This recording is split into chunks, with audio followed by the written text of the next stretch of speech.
would say they should write, tender in their resignation letters. Yes. But what about the president himself? No,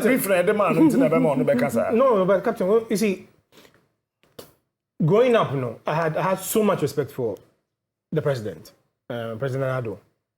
So anyone who is actively involved in youth activism, you can't ignore his role in the Kwame Prekum demonstrations. I mean, if you're really active in politics with Ghana, in activism, you can't dispute that fact. He was very, very vocal in that demonstration. In fact, the tapes and the videos are still out there. And see, some of us growing up as young activists, we looked up to him. We saw him as a man who could really fight for what it was. In 2016, I was actually part of the winning process because yes, I was a polling agent in Dansoman. Yes, and that's how much I was involved in this because I had so much hope. Partner in crime. Partner in crime. No, Captain, you see, I don't have a party card. No, but then I had hope in the candidate who was Nanado. Exactly. MPP, but in 2016, because of the individual he was and who I thought he was, I thought this was a turning point for Ghana. And yes, we threw our weight behind him. Captain, me fear the MPP NDC, so I'm always fighting with them because I told them, there's no way I can join any of these parties because of the track record they've had. But I say in 2016, we all had hope in this man and we thought he was going to do something different. Captain, left to me alone, I would have wished the president to resign, save himself the little dignity or face he has in politics and resign with that because at his age, and let's say after he has already done what he's supposed to do. At this time, instead of to destroy your legacy, it would have been very good, he will leave where he has gotten to right now, bow out gracefully, and let the rest go with what is happening. But if he's going to continue like this, Captain, by the next 2 years, the tenure will come to an end and you'll have to leave office. It will be too disgraceful to even write about. But Captain, yes, this shows the cluelessness in the system. So I'll show you Article 257, Clause 6 of the 92 Constitution. It says all resources on, in, under the land, and even in the sea belong to the president. It's vested in the president. Now, in law, so I'll show the meaning of the word vested. It means you have absolute ownership. That's what we've done with our resources in Ghana. You didn't share president in sa. On the end of the year. And the captain says, see, I said, well, Captain Smart, who will feel one day, also better, who dig it, and now two, I'm naming will compound her. And you find gold in there, and you're there. A president there. It's even though who was so what we gold or honor. So far as it is in Ghana, all rights concerning those resources have been put in the president's hand. And even though it was found in your backyard, it is not yours. And anybody who is doing galamsey, which is illegal mining gold from the ground, is stealing against the people of Ghana. And the person who has been given the trust to hold over our resources is the president. And for him to come out and say someone who was involved in galamsey to this extent, he didn't even know what was happening to the person. I got to say, someone is stealing your stuff. And the person has been arrested and is supposed to have been prosecuted. You say you don't know what has happened to that person who was stealing your stuff. Then you should not even be the custodian of that resource in the first place. And if anybody is going to submit their resignation letters, Captain, the first person who should do this honorably should be the president. Because you betrayed the trust the people have put in your hands.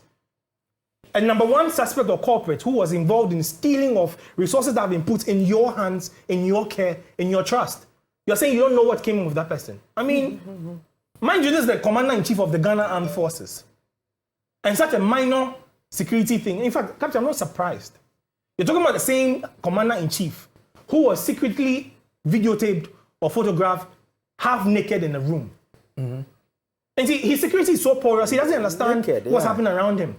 I'm saying, Mr. President, with the greatest of respect, I beg you, where it has gotten to, save yourself this embarrassment. It would be good to go on, resign. For whatever reasons, you can even stage a pilot school if you want. And then go and then relax. But to destroy all your political achievements just in the space of 8 years, Captain you work over 60 years of your life to build a certain track record. And you take just 8 years to destroy all of it. Who will do this? And yes, I want to understand the Captain. The more we step into this, the more we waste our time. First, we don't have a national security in this country. Our security is as porous as ever because these things are showing. If someone could go onto a presidential flight, take pictures of the president himself and leak it out, to go into the president's private chambers where he himself was, to take pictures of our president in bed, half naked. You're talking about national security here. Captain, they should all not be at post. And when you say you're going to come after people to try to intimidate, this is the truth. This is security you are playing with. And when the president is compromised, it means the entire country is compromised.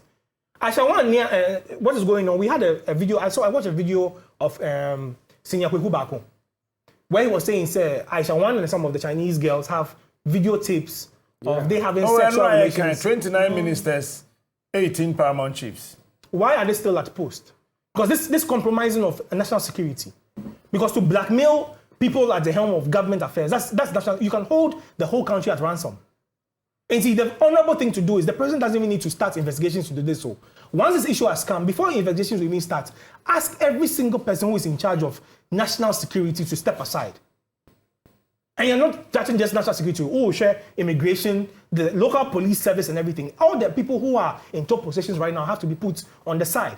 For serious investigations to go on, this is not for even national interest, but the interest of the president. Which means if anybody is after the president's life, he's an easy target. Because the security apparatus around him is porous. And see, President, this is not even for national political points. No, your own safety as president is at stake. Because if your security detail around you cannot prevent some of these easy lapses from happening, Captain, how they're able to go for international meetings. They meet their fellow heads of states at meetings like the AU, the UN General Assembly. And she said, they will fellow presidents, don't you feel ashamed? Don't you see how weak your whole system is right now? And so you call yourself the president, the commander-in-chief of the Ghana Armed Forces. But then basic security checks and things like this are going, my goodness me.